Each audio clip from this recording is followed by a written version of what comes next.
വളരെയധികം മുമ്പിലേക്ക് കയറി പോയിക്കൊണ്ടിരിക്കുന്ന ഒരു സമയമാണ്. സാമ്പത്തിക കാര്യത്തിലും മൊത്തത്തില് വളരെ പുരോഗതിയുണ്ട് എന്നാണ് അവകാശപ്പെടുന്നത്. ഇന്ത്യക്കാർക്കൊക്കെ ഒരു അഭിമാനമുള്ള ഒരു സമയമാണ്. അപ്പൊ ഈ സമയത്ത് നമ്മൾ ഇപ്പൊ ചോദിക്കുന്ന ചോദ്യം, ഈ GDP, നമ്മളിപ്പോ ഇടക്കിടക്ക് ഇങ്ങനെ GDP യെ കുറിച്ച് കേൾക്കുന്നത്. അപ്പൊ എന്താണ് ഈ GDP യെ കുറിച്ച് എന്താണ് പറയാനുള്ളത് നമുക്ക് സാധാരണ ജനങ്ങളോട്? ഇന്ന് എല്ലാവരും ചർച്ച ചെയ്യേണ്ട ഒരു കാര്യം തന്നെയാണ് GDP. അതിന്റെ ഫുൾ ഫോം പറഞ്ഞാൽ എല്ലാവർക്കും അറിയാം, നെറ്റിൽ അടിച്ചു നോക്കിയാൽ അറിയാം. ഗ്രോസ് ഡൊമസ്റ്റിക് പ്രൊഡക്റ്റ് എന്ന് പറഞ്ഞാൽ മൊത്തം ആഭ്യന്തര ഉൽപാദനം. അതാണ് നമ്മൾ സ്കൂളിലൊക്കെ പഠിച്ചിട്ടുണ്ട്. പ്രാക്ടിക്കലായിട്ട് ചിന്തിച്ചാൽ ഒരു രാജ്യത്തെ GDP എന്ന് പറയുമ്പോൾ ആ ജനങ്ങളെ കൊണ്ട് എന്ത് ഗുണമുണ്ട്, അതാണ് അവരുടെ പ്രൊഡക്ടിവിറ്റി. പണം ഉണ്ടാകണമെങ്കിൽ പണിയെടുക്കണം. നമ്മുടെ വിദ്യാഭ്യാസം, നമ്മുടെ കഴിവ്, നമ്മുടെ അനുഭവം എല്ലാം വെച്ചിട്ട് നമ്മൾ ജോലി ചെയ്താൽ മാത്രമാണ് നമുക്ക് സമ്പാദ്യം ഉണ്ടാവുക. അപ്പോൾ സമ്പാദ്യം ഉണ്ടാക്കുക എന്ന് പറഞ്ഞാൽ ഓരോരുത്തരെയും കടമയാണ്. ഗവൺമെന്റിനെ സംബന്ധിച്ച് ഈ നാട്ടിലെ 140 കോടി ജനങ്ങളുടെ മുഴുവൻ വരുമാനത്തെയും കൂട്ടിച്ചേർത്ത് ഒരു എമൗണ്ട് പറയുക, അതാണ് ശരിക്കും പ്രാക്ടിക്കലായിട്ട്. അപ്പോൾ ഒരു രാജ്യത്തെ ജനങ്ങളുടെ നിലവാരമാണ് ശരിക്കും GDP. ഇപ്പൊ കമ്പനികൾ തമ്മിൽ ഓരോരുത്തരുടെയും ടേൺ ഓവർ പറയും, അതുപോലെ വിവിധ രാജ്യങ്ങളുടെ പറയും. ഇന്ന് നമുക്ക് 4.1 നമ്മൾ എത്തി നിൽക്കുന്നു. ഇനി നമ്മുടെ മുമ്പിൽ 4.9 നിൽക്കുന്ന ജർമ്മനിയാണ്. ഇന്ത്യയിലെ സാധാരണ ജനങ്ങൾക്ക് ഇതുകൊണ്ടുള്ള ഗുണം എന്താണ്? സാധാരണ ജനങ്ങൾക്ക് ഒത്തിരി ഗുണങ്ങളുണ്ട്. നല്ലൊരു ചോദ്യമാണ്. പറഞ്ഞ പോലെ പട്ടേലിന്റെ പ്രതിമ ഉണ്ടാക്കിയാൽ പട്ടിണി മാറും, അതാണ് ആദ്യത്തെ ചോദ്യം. കാരണം എല്ലാവരും ഈ പാവപ്പെട്ട ജനങ്ങൾക്ക് വേണ്ടിയിട്ട്, അല്ലെങ്കിൽ അവരുടെ പേര് രണ്ടുമുണ്ട്. അതുകൊണ്ട് ആദ്യം ചോദിക്കുന്നത് താഴേക്കടയിൽ എന്ന് പറയുന്ന പാവങ്ങൾക്ക് അല്ലെങ്കിൽ സാധാരണ ജനങ്ങൾക്ക് എന്ത് ഗുണം. അതുകൊണ്ട് ഈ ചോദ്യം വളരെ പ്രസക്തമാണ്. ആദ്യം പറഞ്ഞു എന്താണ് GDP. ഈ നാട്ടിലെ പൗരന്മാരുടെ പണിയെടുത്താൽ ഉണ്ടാകുന്ന ഗുണമാണ്. ആ 4.1 നിലനിർത്തണമെങ്കിൽ ഈ ജനങ്ങൾക്ക് ഇതുവരെ ഉണ്ടായിരുന്ന സൗകര്യം എത്രത്തോളമാണോ അത് ഒന്നുകൂടി വർദ്ധിപ്പിക്കേണ്ട ഗവൺമെന്റിന്റെ ഉത്തരവാദിത്വം കൂടി എന്നുള്ളതാണ് അതിന്റെ സത്യം. കാരണം ഇത് പുറകോട്ട് പോകാതിരിക്കുക എന്നുള്ളതാണ് ഗവൺമെന്റിന് കൂടുതൽ റിസ്ക്.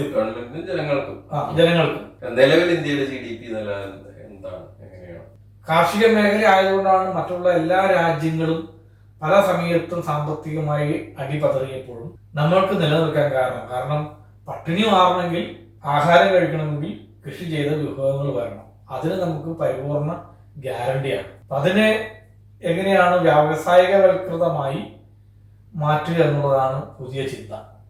ഈ ഗ്രാമീണ ജനതയുടെ ജീവിതത്തെ ഈ GDP എങ്ങനെയാണ് ബാധിക്കുന്നത്? ആദ്യം പറഞ്ഞതുപോലെ അവരുടെ തൊഴിൽ അവസരങ്ങൾ വർദ്ധിക്കുന്നു. അവർക്ക് വേണ്ട പുതിയ പുതിയ സംരംഭങ്ങൾ തുടങ്ങാനുള്ള പദ്ധതികൾ ഗവൺമെന്റ് ആവിഷ്കരിച്ചിരിക്കുന്നു. എല്ലാവർക്കും ഒരു തൊഴില്, ഒരു വരുമാനം. മേക്ക് ഇൻ ഇന്ത്യ പോലെ. GDPയുടെ ഏറ്റവും വലിയ ഗുണം നമ്മുടെ രൂപയുടെ മൂല്യം വർദ്ധിക്കണം.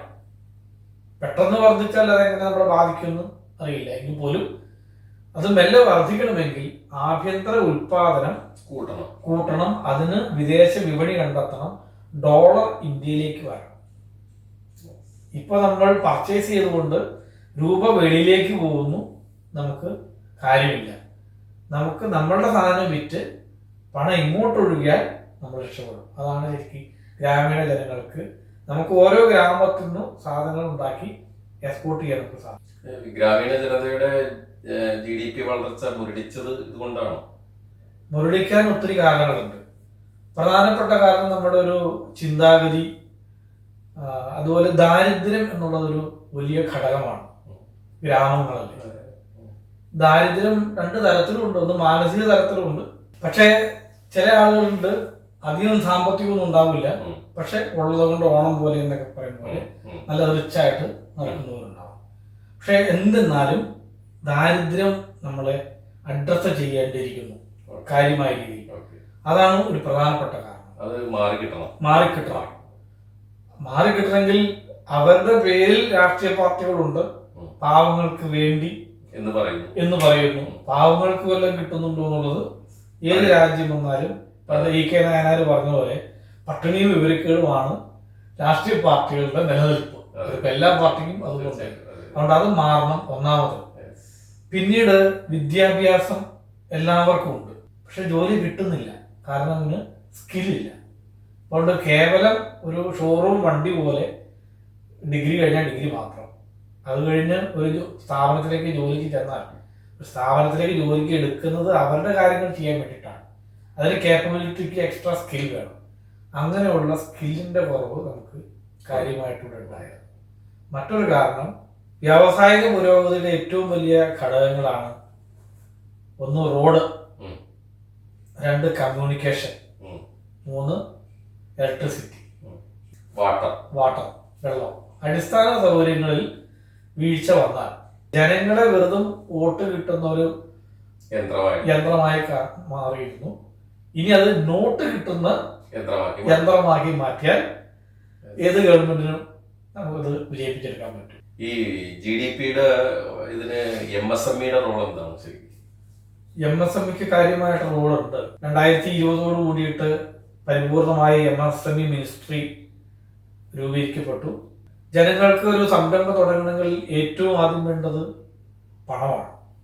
ഐഡിയ ടു ഐഡിയ ഫ്രീ എന്ന പരസ്യം പോലെ എല്ലാവർക്കും താല്പര്യങ്ങളും ആഗ്രഹങ്ങളും ഉണ്ട്, പക്ഷെ പണം വേണം. അപ്പൊ അതുകൊണ്ട് മുദ്രാ ലോൺ പോലെയുള്ള സ്കീമുകൾ ഇന്ന് 20 ലക്ഷമാക്കി വർദ്ധിപ്പിച്ചിട്ടുണ്ട്. നേരത്തെ 10 ലക്ഷമായിരുന്നു. ഒരു പ്രാവശ്യം 10 ലക്ഷം എടുത്ത് അത് വിജയിപ്പിച്ചവർക്ക് 2ാം ഘട്ടം എന്നുള്ളതൊക്കെയാണ് ഇപ്പോൾ വെച്ചിരിക്കുന്നത്. അതുപോലെ PMEGP, AIF അങ്ങനെയുള്ള പല ലോൺ പദ്ധതികൾ സംരംഭകർക്ക് അവർക്ക് നല്ലൊരു പദ്ധതി ഉണ്ടെങ്കിൽ, അത്യാവശ്യം ബാങ്ക് സിവിൽ എല്ലാം ഉണ്ടെങ്കിൽ കിട്ടാൻ പാകത്തിന് ചെയ്തു വച്ചിട്ടുണ്ട്. ഇനി MSME മുദ്രാ ലോൺ എടുത്താൽ അല്ലെങ്കിൽ ഉദ്യം രജിസ്ട്രേഷൻ എടുത്താൽ കറണ്ട് ചാർജിൽ പോലും 40% ഇളവുണ്ട്. അങ്ങനെ MSME അല്ലെങ്കിൽ ഉദ്യം രജിസ്ട്രേഷൻ എടുത്ത് ഇറങ്ങി തിരിച്ചവർക്ക് പിന്നെ പ്രാദേശികമായ കുറെ സർട്ടിഫിക്കറ്റുകളും കാര്യങ്ങളും അവർക്ക് ചെയ്യേണ്ടതുണ്ട് ഒരു യൂണിറ്റ് തുടങ്ങാൻ. ഇതെല്ലാം തുടക്കക്കാരെ സംബന്ധിച്ച് ഭീതി ഉണ്ടാക്കുന്നതാണ്, അവർ പിന്നോട്ട് മാറ്റുന്നതാണ്. അതിനെല്ലാം ഒരു സാവകാശം കൊടുത്തിട്ടുണ്ട് 3 വർഷം വരെ. കാരണം അവരെല്ലാം വളർന്നു വരുന്നതാണ്. ഇറങ്ങി വരുന്നതിന് മുമ്പേ അവരെ ഭയപ്പെടുത്തി ഇങ്ങനെയുള്ള കാര്യങ്ങൾ പറഞ്ഞ് ഓടിക്കരുത് എന്നുള്ളതാണ് ഗവൺമെന്റിന്റെ നിയമം, പ്രതീക്ഷ. അതിനനുസരിച്ച് MSMEകൾ പരിപൂർണമായിട്ടും സപ്പോർട്ട് ചെയ്യാൻ ജില്ലാ വ്യവസായ ഓഫീസുകളും ഉൾപ്പെടെ തയ്യാറായിട്ട് നിൽക്കും. അപ്പം ഇന്ന് നമ്മൾ MSMEയുടെ ഇതുവരെയുള്ള കാര്യങ്ങൾ പറഞ്ഞു. ഇനി നമ്മൾ ഈ GDPയെ കുറിച്ചുള്ള കൂടുതൽ അറിവുകൾ നമുക്ക് കിട്ടുന്നതിന് വേണ്ടി നമുക്ക് ഈ ഒരു പരമ്പര നമ്മളിനി അടുത്ത ഒരു ഭാഗത്തിലൂടെ തുടരും. നമസ്കാരം.